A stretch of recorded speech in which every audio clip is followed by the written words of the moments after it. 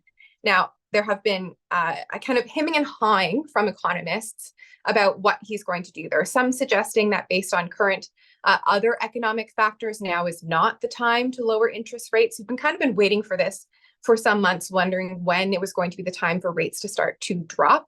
It's been held over the last number of decisions. So some are saying June, it's looking like June, which would be this coming week, or perhaps July. So this is really going to be the story to follow next week, because it is going to have significant knock-on effects for Canadians and their pocketbooks in many respects. You're looking to get a mortgage at a certain rate, you're looking to renew a mortgage.